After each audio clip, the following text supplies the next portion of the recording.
सहयोगीगण, श्रीमती बेबी रानी मौर्य जी, श्रीमती गुलाब देवी जी, Bharatiya Janata party के संगठन महामंत्री उत्तर प्रदेश श्री धर्मपाल सिंह जी, आज के इस कार्यक्रम में जिनकी विशिष्ट उपस्थिति है, ऐसे होलकर वंश के वंशज श्री उदयराज होलकर जी, भारतीय जनता पार्टी के प्रदेश महामंत्री और इस कार्यक्रम के संयोजक श्री संजय राय जी, इस क्षेत्र के लोकप्रिय विधायक डॉक्टर राजेश्वर सिंह जी, महानगर अध्यक्ष भारतीय जनता पार्टी श्री आनंद द्विवेदी जी और इस कार्यक्रम का संचालन कर रहे युवा नेता श्री नीरज सिंह जी और उपस्थित भारतीय जनता पार्टी से जुड़े हुए सभी उपस्थित बहनों और भाइयों, मैं सबसे पहले आप सभी का अभिनंदन करते हुए लोक माता अहिल्याबाई होलकर की त्रिशताब्दी जन्म महोत्सव के अवसर पर इस स्मृति अभियान कार्यक्रम में अपना योग्य मार्गदर्शन प्रदान करने के लिए प्रदेश की राजधानी लखनऊ में पधारे भारतीय जनता पार्टी के राष्ट्रीय संगठन महामंत्री माननीय श्री बीएल संतोष जी का हृदय से स्वागत करता हूं, अभिनंदन करता हूं। मैं इस अवसर पर अभिनंदन करता हूं मालवा इंदौर के होलकर वंश से जुड़े हुए उनके वंशज श्री उदयराज होलकर जी का, जो आज इस कार्यक्रम में विशेष रूप से उत्तर प्रदेश के इस कार्यक्रम के लिए अपना समय निकाल करके यहां उपस्थित हुए हैं। बहनों और भाइयों, इतिहास के बहुत कम ऐसे अवसर आते हैं जब हम लोगों को उसका स्मरण करने का अवसर प्राप्त होता है, लेकिन वह हमारे जीवन में वह क्षण परिवर्तनकारी साबित होता है। हमारा इतिहास अनेक चुनौतियों से जूझते हुए, अनेक आंधी और तूफानों का सफलतापूर्वक मुकाबला करते हुए समय समय पर समुद्र मंथन के माध्यम से जिन रत्नों को उस समय के नायक और नायिकाओं के रूप में आगे बढ़ाने का काम किया है, उसमें समान रूप से महिला और पुरुष दोनों की भागीदारी अलग अलग कालखंड में देखने को मिली है, अलग अलग कालखंडों में देखने को मिली है। और इसीलिए जब हम भारत की बात करते हैं तो हमारे पास जैसे पर्व और त्योहारों की एक लंबी श्रृंखला है। हर महीने हमारे यहां 2-4 बड़े पर्व और त्योहार आ जाते हैं। अलग अलग क्षेत्र में जाएंगे, स्थानीय स्तर पर भी लोगों के सामने पर्व और त्योहारों की एक लंबी श्रृंखला होती है। और ऐसे ही महापुरुषों की भी एक श्रृंखला हम सबको देखने को मिलती है,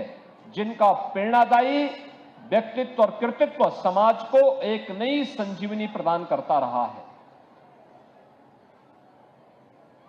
इस लंबी श्रृंखला में बीच के कालखंड में जब देश गुलामी की बेड़ियों से जकड़ा हुआ था, उन महापुरुषों का नाम विदेशी दासता के शिकार उन सत्ता लोलुप लोगों ने कभी सामने नहीं आने दिया, जो वर्तमान पीढ़ी के लिए प्रेरणादायी बनकर के लोक कल्याण के लिए, राष्ट्र कल्याण का मार्ग प्रशस्त कर सके। ऐसे नाम आगे नहीं आने दिए। आप याद करिए, 1000 वर्ष पहले एक विदेशी आक्रांता सालार मसूद गाजी के हमलों को बेनकाब करने वाले महाराज सुहेलदेव को समाज एक प्रकार से विस्मृत सा कर दिया था। याद करिए, सालार मसूद मोहम्मद गजनवी का भांजा था, जिसने सोमनाथ के मंदिर को कई बार लूटा तोड़ा। श्री राम जन्मभूमि अयोध्या पर पहला हमला इसी ने किया था। और जब वह भारत में 1033 में मंदिरों को तोड़ने के उद्देश्य से एक बार फिर से गजनी से निकला था, तो मथुरा से लेकर के बहराइच के बीच में पग पग पर उसके मार्ग में महाराज सुहेलदेव के नेतृत्व में हिंदू सेना, भारत के हिंदू राजाओं ने इतनी बाधाएं खड़ी की कि बहराइच आते आते उसके छक्के छूट गए और उसको पकड़ करके उसको वह दुर्गति की गई थी कि 150 वर्षों तक भारत पर कोई भी विदेशी आक्रांता हमला करने का दुस्साहस नहीं कर पाया था। लेकिन इतिहास ने महाराज सुहेलदेव के साथ क्या व्यवहार किया, उनका नाम इतिहास के पन्नों से गायब कर दिया गया। ऐसे ही एक लंबी श्रृंखला हमारे पास है। जब हम वैदिक ऋचाओं की बात करते हैं, भारत की परंपरा वेदों के बगैर नहीं चल सकती। भारत के सनातन धर्म की परंपरा वेदों पर आधारित है। वेद उसकी आधारशिला है। हम जब भारत के वेदों की परंपरा की बात करते हैं, एक कालखंड ऐसे भी आया जब कहा गया कि महिलाएं वेद नहीं पढ़ सकती। कौन लोग थे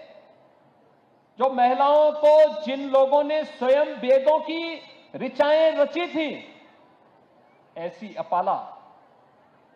ऐसी घोषा, ऐसी विश्वारा नारा और गार्गी और मैत्री जैसे भारत की उन विदुषी नारियों के बारे में कौन ऐसा भारतीय होगा जो उनका स्मरण गाए बगाए न करता हो।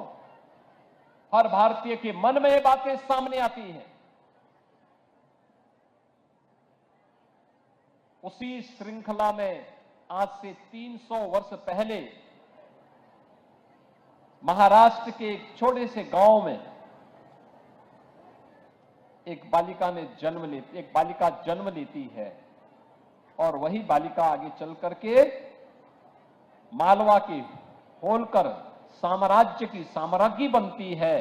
लेकिन अखिल भारतीय दृष्टि के नाते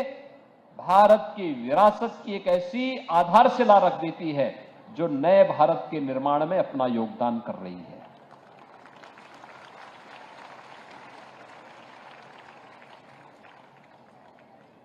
भारत के आज प्रधानमंत्री मोदी जी जब विरासत और विकास की बात करते हैं, तो विरासत और विकास का यह अभियान वही अभियान है जिसकी आधारशिला 300 वर्ष पहले लोक माता महारानी अहिल्याबाई होलकर ने रखी थी। उनका साम्राज्य, होलकर साम्राज्य, उस समय के भारत की तुलना में एक छोटा सा साम्राज्य था। लेकिन साम्राज्य की सीमाओं से बाहर जाकर के उन्होंने सांस्कृतिक भारत के अंदर भारत की विरासत को, आक्रांताओं के द्वारा तोड़े गए मंदिरों की पुनर्स्थापना करके सनातन धर्म की उस नींव को मजबूती प्रदान करने का काम किया था। काशी का काशी विश्वनाथ मंदिर हो, चाहे गया का मंदिर हो, चाहे महाकाल का मंदिर हो, सोमनाथ का मंदिर हो, चार धाम, उत्तराखंड के 4 धामों में द्वारा किए गए उनके लोक कल्याणकारी कार्य हो, या सुदूर दक्षिण में रामेश्वरम में, या हर धाम में 12 ज्योतिर्लिंगों में कहे गए उनके सनातन धर्म के उत्थान के लिए, पुनर्स्थापना के लिए किए गए कार्य, ये हम सब के लिए एक नई प्रेरणा है। और यही प्रेरणा है जो हमें इस बात के लिए प्रेरित करती है कि अगर सुशासन चाहिए तो सुशासन की आधारशिला विरासत बनेगी और सुशासन की व्यवस्था को सुचारू रूप से संचालन करने के लिए निष्पक्ष न्याय की कसौटी पर खरा उतर करके सबको सुरक्षा प्रदान करने की वचनबद्धता को आगे बढ़ाना पड़ेगा। सबके प्रति सुरक्षा का भाव पैदा हो, तब विरासत और विकास का यह अभियान अनवरत रूप से आगे बढ़ता है। और ये हमारा सौभाग्य है कि आज प्रधानमंत्री मोदी जी के नेतृत्व में हमें लोक माता के 300वीं शताब्दी जन्म महोत्सव कार्यक्रम के साथ जुड़ने का अवसर प्राप्त हो रहा है। उनके द्वारा विरासत के साथ साथ विकास और लोक कल्याण के लिए किए गए कार्यक्रमों को नजदीक से समझने जानने का अवसर प्राप्त हो रहा है। और उनके बारे में जब हम लोग जान रहे हैं तो हमें लगता है कि प्रजा के कल्याण के लिए कैसे कार्यक्रम शासन के स्तर पर होने चाहिए, और तब हम लोग तुलना करते हैं तो हमें लगता है कि लोक माता का ही वह कल्याणकारी रूप है जब हम लोग प्रधानमंत्री मोदी जी के नेतृत्व में उत्तर प्रदेश में 1 डिस्ट्रिक्ट 1 प्रोडक्ट के कार्यक्रम को आगे बढ़ा करके परंपरागत हस्तशिल्पी और कारीगरों को एक नया जीवन दान देने का कार्य करते हैं। ये लोक माता के प्रति सच्चे श्रद्धांजलि है, यह उनके प्रति नमन है। जब हम लोग अपने देश की उन वीरांगनाओं को, महारानी लक्ष्मीबाई, वीरांगना उदा देवी, वीरांगना झलकारी बाई, वीरांगना अवंतीबाई के नाम पर पीएसी की 3 नई बटालियन का गठन करके और उत्तर प्रदेश पुलिस बल में 20% अनिवार्य आरक्षण की व्यवस्था उत्तर प्रदेश की बालिकाओं के लिए करते हैं, तो ये उसी अभियान का हिस्सा है जिस अभियान को प्रधानमंत्री मोदी जी ने बेटी पढ़ाओ बेटी बचाओ, बेटी बचाओ बेटी पढ़ाओ के माध्यम से, मातृ वंदना कार्यक्रम के माध्यम से और आज नारी शक्ति वंदन अधिनियम के माध्यम से जीवन के प्रत्येक क्षेत्र में उन्हें प्रतिनिधित्व देने का जो एक निर्णय लिया और जिस एक बड़े कार्यक्रम को आगे बढ़ाया है, ये सभी कार्यक्रम उसी सुशासन की आधारशिला बनते हैं। यह अवसर है हमारे पास सामने, जब हम लोग इतिहास के इन रत्नों के उस प्रेरणादायी व्यक्तित्व और कृतित्व से, कुछ उन आदर्शों से प्रेरणा ग्रहण करते हुए अपने वर्तमान जीवन में कुछ ऐसा कर ले जो आने वाले समय के लिए भी एक प्रेरणा बन सके। और उस अभियान के साथ जुड़ने का, त्रिशताब्दी जन्म महोत्सव के इस अभियान के साथ जुड़ने का अवसर आज हम सबको, पूरे भारतवासियों को प्राप्त हो रहा है। इस अवसर पर इस पूरे कार्यक्रम के साथ जुड़े हुए भारतीय जनता पार्टी उत्तर प्रदेश की पूरी टीम को, जो युद्ध स्तर पर इस कार्यक्रम को लेकर के आगे बढ़ रही है, खासतौर पर हम लोगों ने पहले चरण में यहां पे एक कार्यशाला का आयोजन किया था। कार्यशाला के आयोजन के बाद हर जनपद में, हर विधानसभा स्तर पर, हर विकासखंड स्तर पर और अब ग्रामीण स्तर पर भी, सेक्टर स्तर पर भी ये कार्यक्रम युद्ध स्तर पर आगे बढ़ रहे हैं। अलग अलग प्रकार से इन कार्यक्रमों में आज यहाँ पर एक नई श्रृंखला इसमें जुड़ी है। यहाँ पे मंचन के माध्यम से भी लोक माता के जीवन के विभिन्न पक्षों को समाज के सामने प्रस्तुत करने का जो अभिनव प्रयास हुआ है, ये सभी अभिनंदनीय है। मैं आज के इस अवसर पर राष्ट्रीय संगठन महामंत्री जी ने लोक माता के जीवन के विभिन्न पक्षों पर जो उदाहरण यहाँ पर प्रस्तुत किए हैं, वह यहाँ की टीम के लिए एक नई प्रेरणा होगी और उससे प्रेरित होकर के उत्तर प्रदेश भारतीय जनता पार्टी और सरकार से जुड़े हुए लोग लोक माता के विभिन्न पक्षों को लेकर के समाज के बीच में जाकर के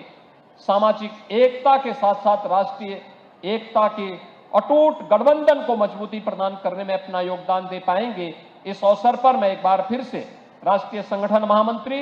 माननीय श्री BL संतोष जी का, माननीय श्री यहां पर उपस्थित होलकर वंश से जुड़े हुए श्री उदयराज होलकर जी का और आप सभी का हृदय से मैं अभिनंदन करते हुए अपनी वाणी को विराम देता हूं। धन्यवाद। जय हिंद।